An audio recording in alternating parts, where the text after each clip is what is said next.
birometero bikugana mu majyepfo ya Yerusalemu hari umujyi wa Betelehemu, umurwa w'umwami ukomeye. Aho niho Dawidi mwene Yesaya yavukiye mu myaka isaga 1000 mbere y'uko Yesu avukira mu muvure.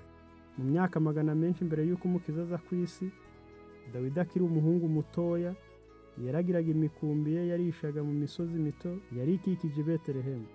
Uwo mushumba wacishaga make yaririmbaga indirimbo yihimbiye, kandi umuziki w'inanga ye wajyanaga neza n'amajwi y'indirimbo zasohokaga mu muhogo ugororotse wa gisore. Uwiteka rero atoranije Dawidi, kandi mu mibereho ye wenyine hamwe n'umukumbi we yamuteguriraga umurimo imuteganyiriza kuzakora mu myaka yajyaga kuzakurikiraho. Iki ni ikiganiro amateka ya Bibiliya mwateguriwe kandi mugiye kugezwaho na Nkurunziza Bakate. Uyu munsi twifuje kubagezaho amateka y'umwami Dawidi. Tubahaye ikaze.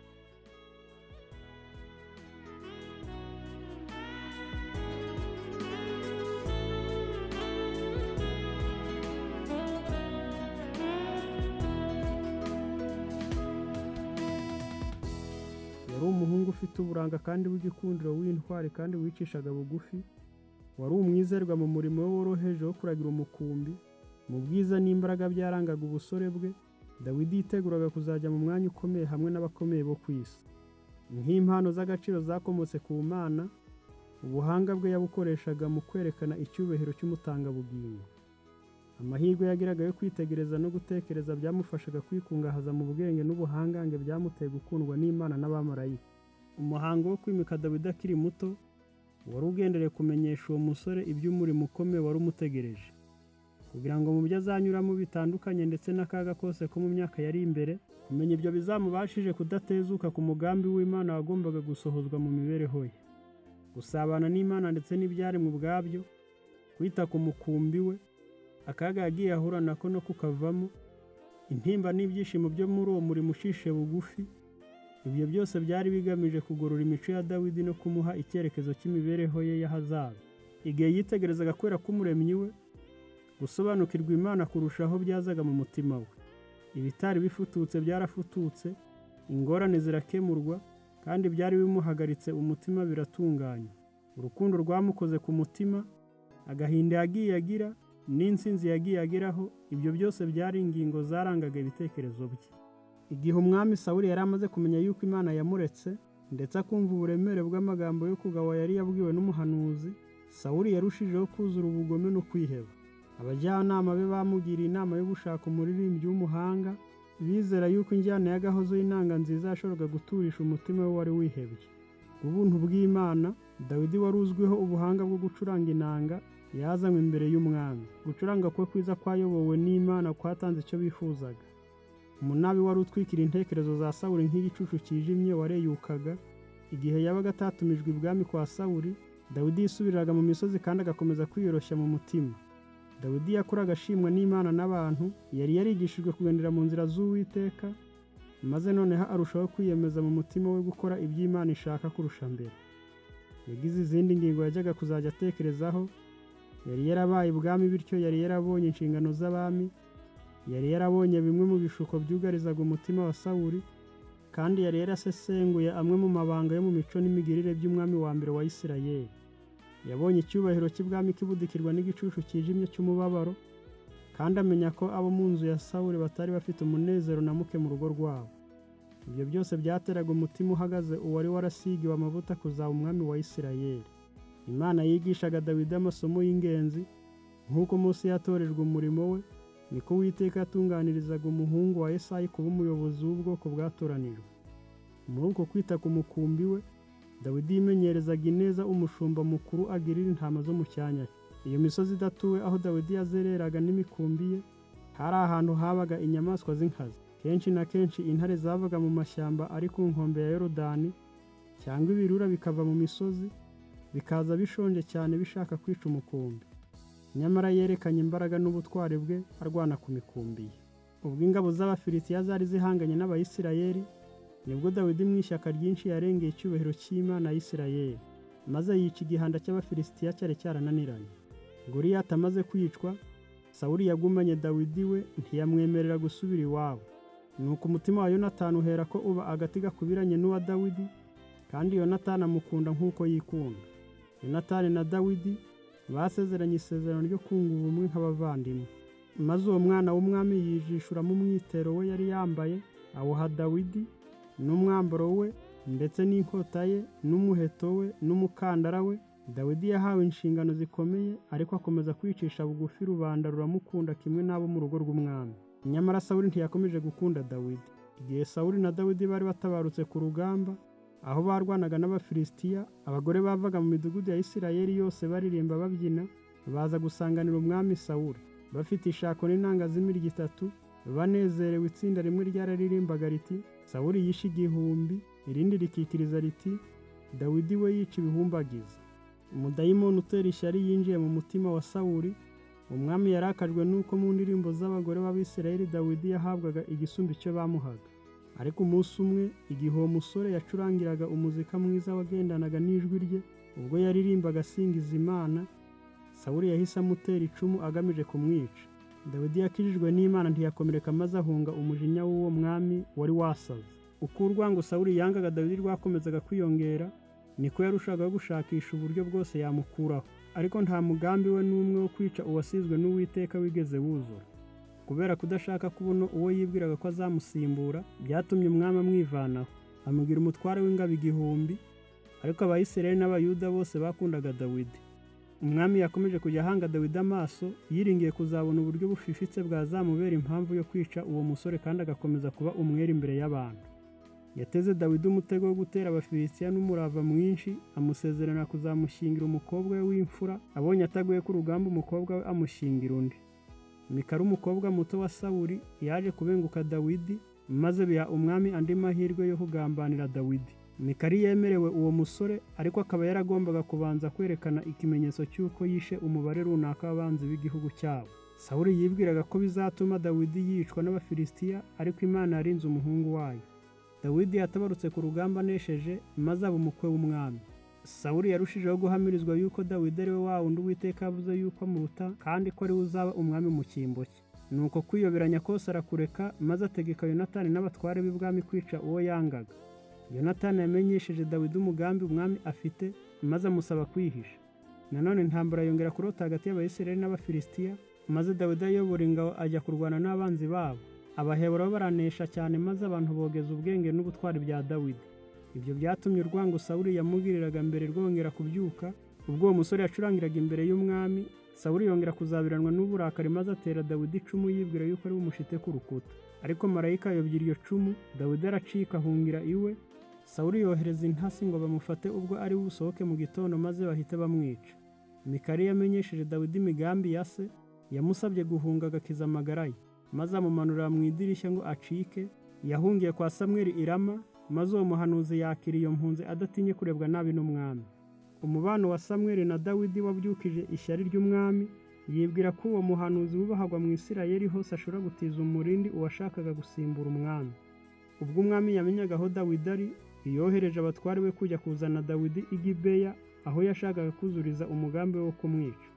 Bageze mu nzira, umwuka urabafata, batangira guhanura ibizaba kandi bavuga icyubahiro n'igitinyiro cy'Uwiteka. Nyuma atuma abandi nabo barahanura, aza kwigiraho marayika w'Uwiteka ahura nawe, amufatisha ubushobozi bwe, maze agenda asenga Imana ahanura kandi aririmba indirimbo zera. Ageze i Rama kwa Samweli yiyambura umwenda, aryama umunsi wose n'ijoro ryose yuzuwe n'umwuka w'Imana.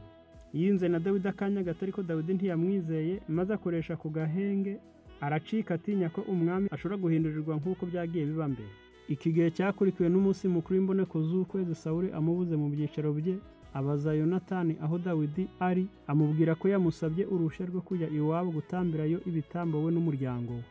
Sawuli yumvise ayo magambo, umujinya uramusya, maze icumu yari yagambiriye gutera Dawidi aritera umuhungu we bwite. Uwo mwana w'umwami agira agahinda kenshi, yumva asuzugujwe, asiga umwami aho, ntiyongera kuboneka muri ibyo birori. Umwana w'umwami yagarutse i Gibeya, maze Dawidi yihutira kujya i Nobo, umujyi wari kure yaho kandi wari uw'umuryango w'Ababenjamini. Ihema ry'ibonaniro ryari ryarahimuriwe rivuye i Shilo, kandi aho niho Ahimeleki umutambyi mukuru yakoreraga. Nta handi Dawidi yari azi yahungira uretse ku mugaragu w'Imana. Dawidi yahungiye Sawuli mu misozi y'i Buyuda, ahitamo ubuhungiro bwiza mu muvumo bwa Adulamu, aho yashoboraga kurwaniriza ingabo nyinshi we afite abantu bake. Bukeye bakuru be na bene wabo babyumvise baramanuka bamusangayo, ab'umuryango wa Dawidi ntibajyaga kumva batekanye, bazi yuko igihe icyo ari cyo cyose umujinya wa Sawuli udafite ishingiro wabasukwaho bitewe n'isano bafitanye na Dawidi. Uwo muryango wahuriye mu buvumo bwa Adulamu uhujwe n'impuhwe n'urukundo bagiranaga. Umuhungu wa Yesayi yacurangaga inanga kandi akaba aririmbira ati, dorere erega ni byiza n'iby'igikundiro ko abavandimwe baturana bahuje. Yari yarasogongeye ku nabi yaterwaga n'uko abavandimwe be batamwizeraga, noneho kumvikana ko ari gusimbuye ku kutumvikana byazanye umunezero mu mutima we wari mu buhungiro. Muri ubwo buvumo niho yahimbiye Zaburi ya 57. Ntibyatinze abantu benshi bashakaga gucika agahato k'umwami baza kwifatanya n'abari kumwe na Dawidi. Harimo benshi batari bagifitiye icyizere umwami w'Abisirayeli kuko babonaga yuko atakiyobowe n'umwuka w'Uwiteka. Kandi abari mu makuba bose n'abari mu imyenda bose n'abinubaga bose bateranira aho ari, abo umutware wabo ko abari kumwe nawe bari abantu nka 400. Dawidi yahungishirije ababyeyi be ku mwami w'i Mowabu, maze umuhanuzi w'Uwiteka amuburiye iby'akaga kamwegereye ava aho yari yihishe, arongera ahungira mu ishyamba ry'Ihereti. Sawuli yateguraga kubikira no gufatira Dawidi mu buvumo bwa Adulamu, maze bimenyekanye yuko Dawidi yavuye aho yari yahungiye, umwami azabiranywa n'uburakari. Gucika kwa Dawidi kwabereye Sawuli amayobera, yibwira ko hari abagambanyi bari kumwe bamenyesheje mwene Yesayi uwo mugambi we. Samweli yemeza abajyanama be yuko agambaniwe, maze abasezeranya ibihembo by'agaciro n'icyubahiro nibamubwira umuntu mu bantu be wagiranye ubucuti na Dawidi. Dowegi umunyedomu niwe wabivuze. Amagambo ya Dowegi yacanye umuriro w'ikuzimu maze ubyutsa ubugome bukomeye bw'umutima wa Sawuli. Umujinya wamuteye kuba nk'umusazi maze ategeka ko umuryango wose w'uwo mutambyi urimbuka. Iryo tegeko ryarubahirijwe, ntabwo ari Ahimeleki gusa wishwe, ahubwo n'ab'inzu ye yose 85 bambaraga efodi y'igitare bishwe na Dowegi ku itegeko ry'umwami. Sawuli amaze kwicisha inkota abahanuzi b'Uwiteka, umwe mu bahungu ba Ahimeleki mwene Ahitubu witwaga Abiyatari aracika ahungira kuri Dawidi. Kuko Dawidi yari akomeje guhigwa n'umwami, ntiyigeze abona aho aruhukira cyangwa ngo ahagirire umutekano. Ubwo yari i Keyila, ingabo ze z'intwari zatabaye umuji ntiwigarirwa n'Abafilisitiya, nyamara ntibagiriye amahoro no hagati yabo bari bamaze kurokora. Dawidi n'ingabo ze bavuye i Keyila bajya mu butayu bwa Zifu. Abantu b'i Zifu bene uturere Dawidi yahungiyemo avuye i Keyila batumye kuri Sawuli wari i Gibeya, bamubwira ko bazi aho Dawidi yihishe kandi ko bazayobora umwami bakamugeza aho yihishe. Ariko Dawidi aburiwe iby'iyo migambi yabo, ava aho yari ari ahungira mu misozi yo hagati y'i Mowabu n'inyanja ipfuye.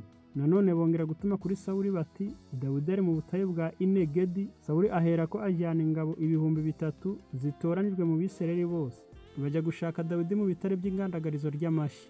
Dawidi yari afite abantu 300 gusa mu bari kumwe, mu gihe Sawuli we yamuteye afite ingabo 3,000. Aho hari mu buvumo bwiherereye, mwene Yesayi niho yari ategerereje amabwiriza y'Imana yerekeye icyo akwiriye gukora. Igihe Sawuli n'ingabo ze zazamukaga imisozi, yanyuze iruhande ari wenyine yinjira mu buvumo Dawidi n'umutwe we bari bihishemo. Abo bantu ba Dawidi babibonye bahatira Dawidi kwica Sawuli, ariko yumva ijwi ry'umutimanama rimubwira riti, ntukore kuba Uwiteka yimikishije amavuta. Nyuma y'urupfu rwa Samweli, Dawidi yamaranye amahoro amezi make, yongera guhungira mu butayu bwa Zifu, ariko kuko abo banzi be bashakaga ko umwami abareba neza, bamubwiye aho Dawidi yari yihishe. Igihe Dawidi n'abantu be bari bihishe mu butayu bw'Iparani, barinze imikumbi n'amashyo by'umuntu wari ukize witwaga Nabali, wari ufite ibintu byinshi muri ako karere, babirinda abanzi.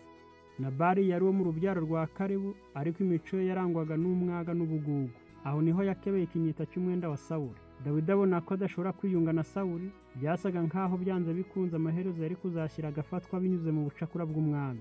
Nuko yongera kwiyemeza guhungira mu Bafilisitiya, nuko we n'ingabo 300 bajya kwa Kishi umwami w'i Gati. Sawuli yari yamenye ko Dawidi n'ingabo ze bari kumwe n'Abafilisitiya, kandi yibwira ko umuhungu wa Yesayi agiye kubona uburyo bwo kwitura inabi yagiriwe. Ingabo z'Abayisirayeli n'iz'Abafilisitiya zisakiranira mu kibaya cy'Ishenemu no ku duce tw'umusozi Gilibowa. Intambara yongera kurota hagati y'Abayisirayeli n'Abafilisitiya. Bukeye Abafilisitiya baraterana, baraza bagerereza Ishenemu ku rubibi rw'amajyaruguru rw'ikibaya cya Yezereli, maze Sawuli n'ingabo ze bagerereza mu birometero bike munsi y'umusozi Gilibowa ku rubibi rw'amajyepfo y'ikibaya. Abarashi basatiriye Sawuli baramwibasira, yari yamaze kubona ingabo ze zimugwa iruhande ndetse n'abahungu be bicishwa inkota, nawe ubwe yari amaze gukomereka, yari atagishobora kurwana cyangwa guhunga. Sawuli yiyahuje kwishita ku nkota ye. nguko uko umwami wa mbere w'Abayisiraheli yapfuye afite icyaha cyo kwiyahura, imibereho ye yabaye imfabusa, maze ajya ikuzimu